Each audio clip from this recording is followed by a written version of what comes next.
What's going on, everyone? 我是麦克老师. Today, I want to tell you a story. As we all know, the lockdowns in Shanghai are ongoing. Basically, everyone's in a group chat, and we can try to do group buys to get food, either with our building or our entire compound, or sometimes both. And these group chats can get a little interesting sometimes. So today, I want to tell you the story about my new friend Jacobie. The story about his group chat went viral. Everyone in Shanghai saw this. And when I first saw it, I didn't know whether to laugh or cry or to be scared for him. I tracked down Jacobie and got a chance to sit down and talk with him over a Zoom call. We're gonna hear his take on it and how this thing went viral. I mean, there are memes everywhere. And also we're gonna learn if he in fact did get eaten. This is the viral story. Get it? Viral? Sorry, that was a terrible pandemic pun. Anyway, this is the viral lockdown story of #Don'tEatMe. Jacobie, thanks for joining me. You're famous in Shanghai now. We so, First, where are you from and what do you do in Shanghai? I'm from Chicago, Illinois. I am a teacher here in Shanghai. I teach PE. Very cool. So how long have you been here in Shanghai or China in general? I've been in Shanghai for 2 years now. I've been in China for a total of 3 years. You came in right right before the pandemic started then.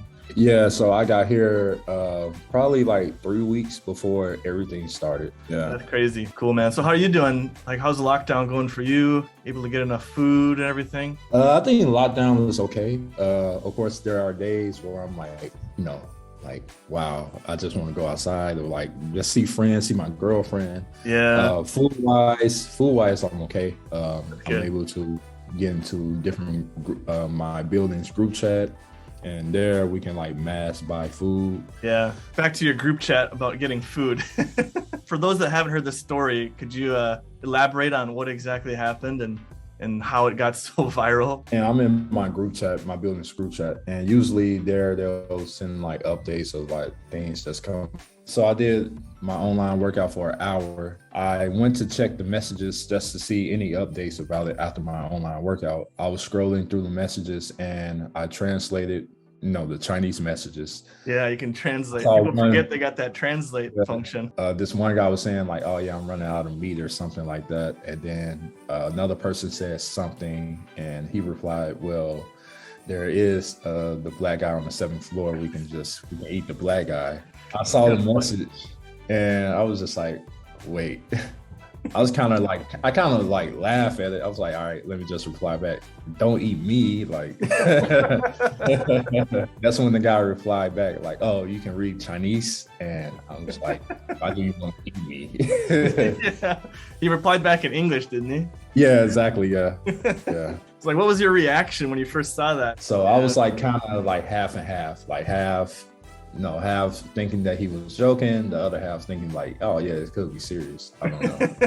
Did they know you were in the group chat or like what? Yeah, I don't know because earlier, like I remember just like saying some things in the group chat. I don't know if they forgot I was there or what was that like. Yeah, I was just like, yeah, I don't know.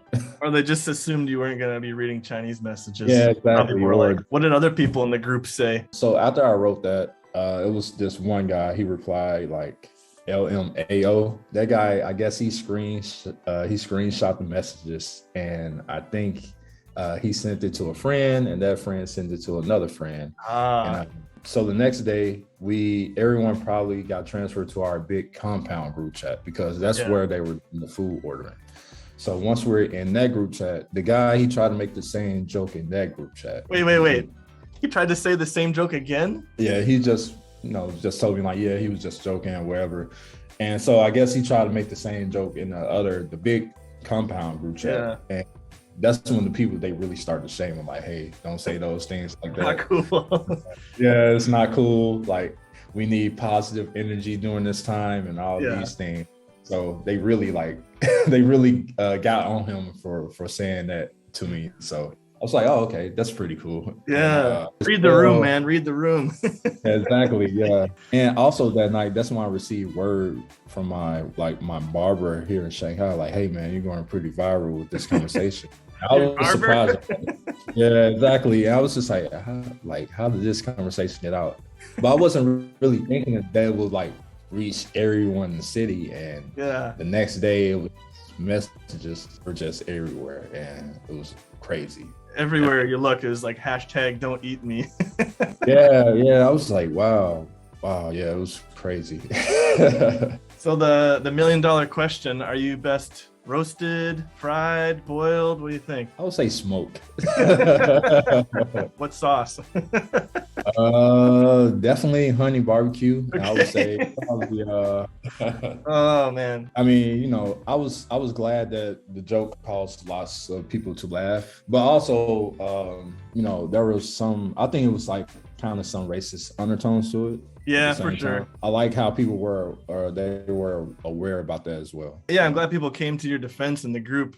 I can't believe you tried it twice though. I mean, I don't know why he would think to try that twice. In a compound group chat, he can say some pretty outlandish things. Really?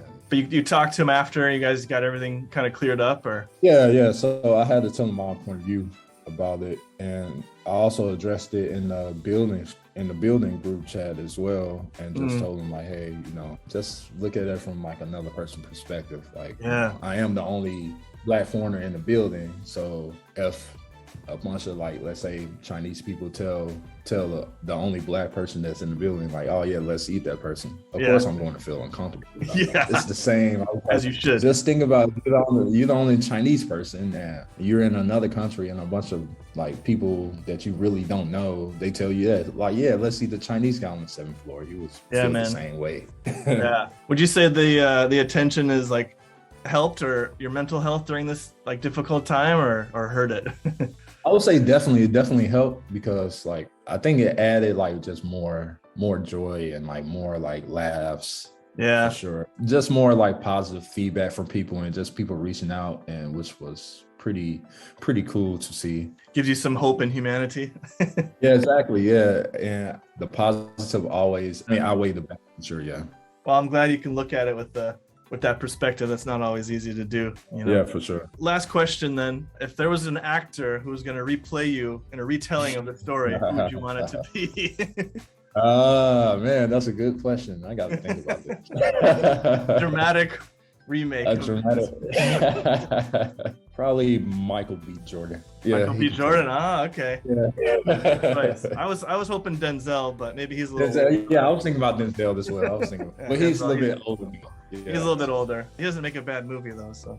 Yeah, exactly. Yeah. Well, thanks for adding a bit of humor to everyone's lockdown experience. Where can people find you on social media? So my Instagram, you can search big_man_7066, and my Twitter is bigman7066. Awesome. Thanks so much for your time, and stay sane. Mental health first, man. Definitely. And once everything is over, you know, we have to meet up in person. Yeah, for sure, man. Cool. All right, have a good. Hey guys and girls, I hope you thought the story was super interesting. Jacobie's actually a really cool guy, and I just want to say thank you to him for making a video with me and sharing about his experience about going viral here in Shanghai. If you want to hear more of these lockdown stories, leave me a message below. As always, stay safe, stay happy, stay healthy. 我是麦克老师，下次再见。